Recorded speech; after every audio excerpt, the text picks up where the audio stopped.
Mr. President, ladies and gentlemen, who said this? I'm a socialist, and a very different kind of socialist from your rich friend Count Reventlow. It was 1930, and the speaker was a rising German politician called Adolf Hitler. In 1930, the contention that fascism had emerged out of socialism was accepted across the board. It was an observed historical fact. Fascists marched under red banners on May Day.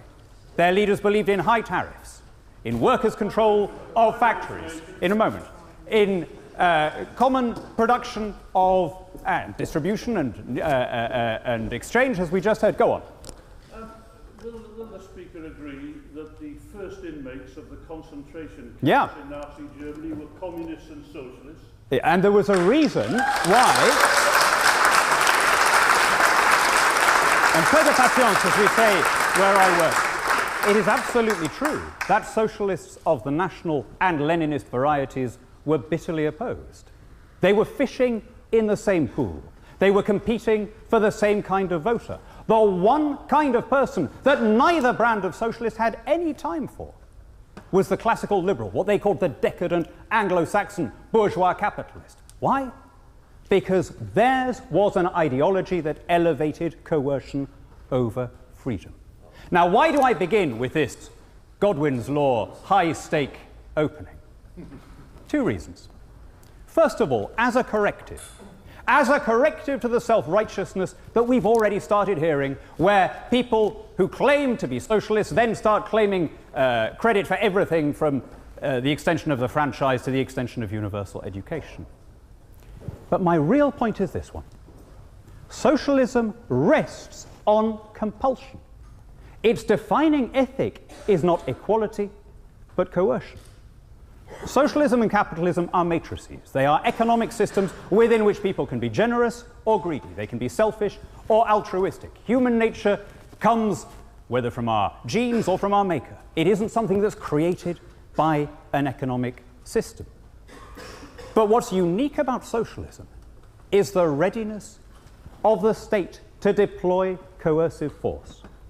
Now, we've evolved a great vocabulary to describe this. We talk about things like asking people to pay a bit more tax, right? See what happens if they choose not to. Behind all that polite sounding, asking them to pay their share, to contribute, is the threat of prison.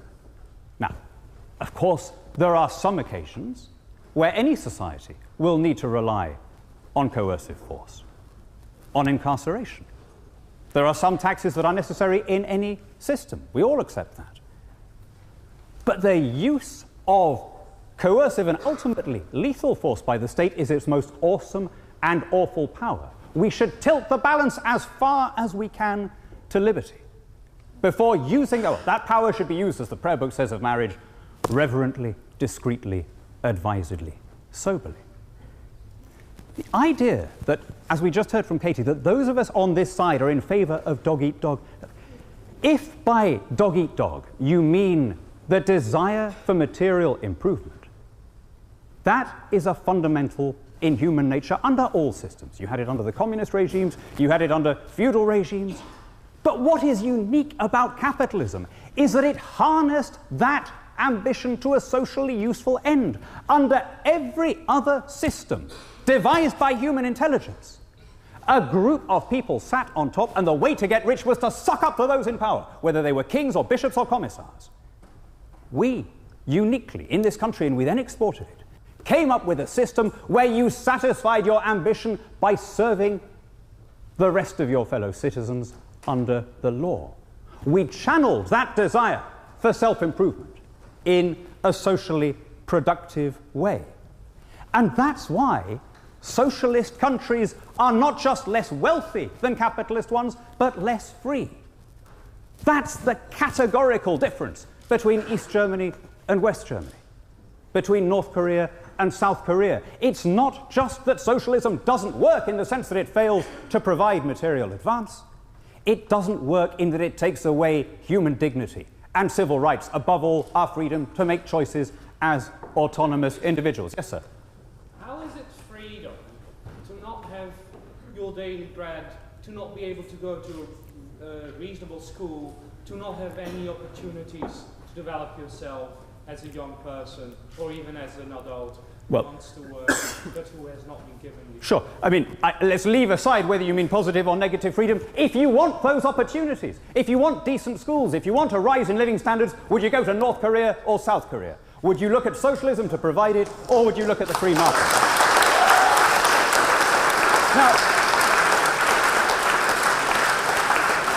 Now, it's an interesting thing.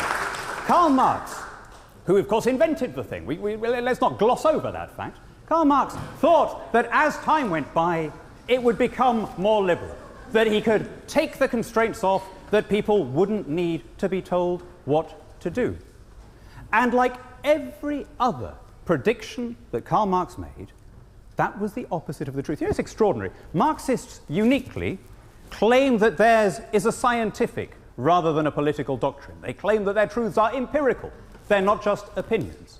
And yet every single forecast that Marx made, that there would be more and more unemployment under capitalism, that there'd be a smaller group of oligarchs and a larger group of proletarians, every single one of them turned out to be the opposite of the truth.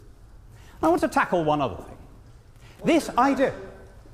Have you read about that? Yes, of course I have. I had the pleasure, like a number of people here, of studying at an old university where we were obliged to read these things if we did a history degree. This is going to have to be my last one. There seems to be a lot of confusion on the side of the proposition about what actual systems we're talking about.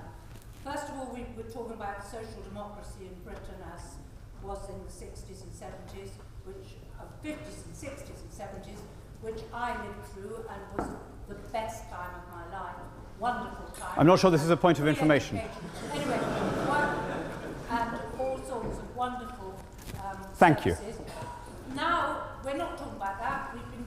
No, we're using... Thank you. We're using... suggesting that yes. National Socialism, Communism, yes. something called Socialism... Yes, we're using the dictionary definition that was helpfully put before the House by my colleague Tony Daniels when he explained that what socialism means is the collective or state ownership of the means of production, distribution, and exchange. Now, that, you know, if you have a quarrel with the authors of the Oxford English Dictionary, that's fine, but that seems to me a perfectly neutral definition to be using in this debate. Now, I want to take on the idea that... It's democracy to have common ownership. There will be time later for you to express your own viewpoints. This is one information that literally just...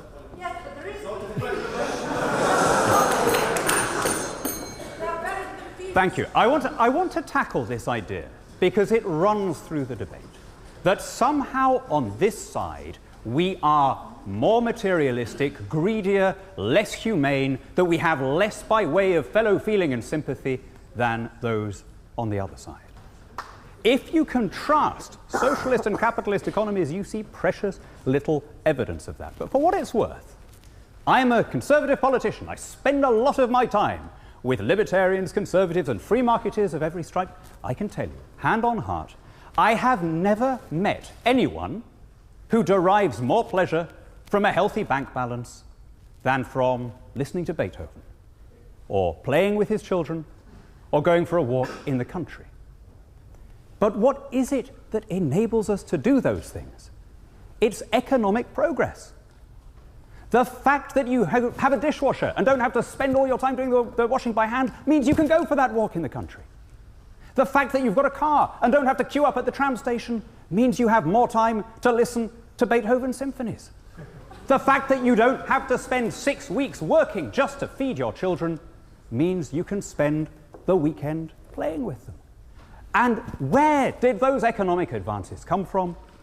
From the system that unlocked the inventiveness of a creative people, that tapped into the unlimited potential of human innovation, and that raised our species to a standard of living that a couple of generations ago would have been unimaginable. Now, that has happened for about 1 billion people in the world, those of us who can afford the car, those of us who can afford the dishwashers. There are 6 billion people, I'm sorry, I haven't got any more time. There are 6 billion people who cannot afford the cars and the dishwashers. But they will. They will as free exchange and specialization and comparative advantage run their course, raising people to a higher and higher standard of living, unless We go down the road of Cuba or Zimbabwe or any other socialist country, because this motion is that it doesn't work. Don't make the mistake of judging socialism as a textbook theory, but judging capitalism by its necessarily imperfect outcomes. Judge like with like. In the real world, you find me a functioning socialist country that has delivered more than a free market alternative. Now, I'm going to finish with this point. Katie, in her speech, cited a number of the great heroes of our indigenous radical tradition. And among them are some of the greatest heroes to have lived or argued in any language. She cited the Levellers, 3 of whom fell in Burford Church in an act of cold-blooded execution which disturbed even the morbid sensibilities of mid-17th century England.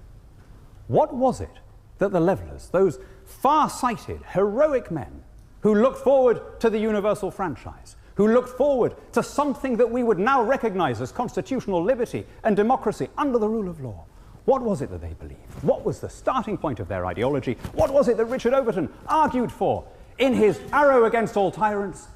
Self-ownership. He began by saying, I own my mind, I own my body, and if I am free to trade the products of my own labor, then, without the intervention of prelates or princes, then I will be fulfilled and happy. These were proto-libertarians.